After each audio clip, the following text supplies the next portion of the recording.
यह औरत अचानक समझ गई कि उसके घर की इमारत अभी गिरने वाली है, क्योंकि लिविंग रूम के बीचों बीच अचानक 2 मीटर चौड़ी दरार आ गई थी और घर दोनों तरफ आंखों से दिखने वाली रफ्तार से खिसक रहा था। बुरा हुआ, भूकंप आ गया था।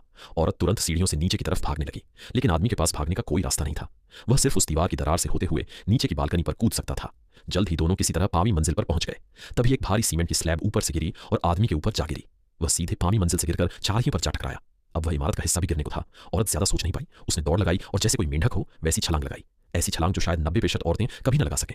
उसने सीधे 10 मीटर दूर दूसरी इमारत पर छलांग लगाई। औरत ने आदमी का हाथ पकड़ लिया और उसे गिरती हुई इमारत से बाहर खींचने की कोशिश की, लेकिन उसकी ताकत कम थी और इमारत का झुकाव बहुत ज्यादा हो गया था। धीरे धीरे आदमी का हाथ छूट गया और वह फिसल कर नीचे गिर पड़ा। औरत को डर था कि उसका प्रेमी मलबे के नीचे दबकर मर जाएगा, इसलिए उसने भी छलांग लगा दी। दोनों फिसलते हुए किसी तरह जमीन पर आ गए। उनके ठीक पीछे वह इमारत गिरने वाली थी। वे दौड़े, जान बचाकर दौड़े। आदमी बहुत तेज दौड़ता था। वह जल्दी सुरक्षित जोन तक पहुंच गया, लेकिन औरत थोड़ा पीछे रह गई। अब उसके पास भागने का समय नहीं बचा था। तभी आदमी ने एक जानलेवा फैसला लिया। वह वापस मुड़ा और औरत के साथ मरने को तैयार हो गया। लेकिन किस्मत ने कमाल कर दिया। जैसे ही इमारत गिरी, दोनों एक खिड़की से होकर सही समय पर बाहर निकल गए।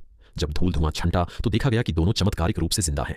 भले ही इस भूकंप ने उनका घर छीन लिया, लेकिन इसके जरिए उन्होंने एक दूसरे का सच्चा प्यार पहचान लिया। यह एक तरह से इन बुरे हालात में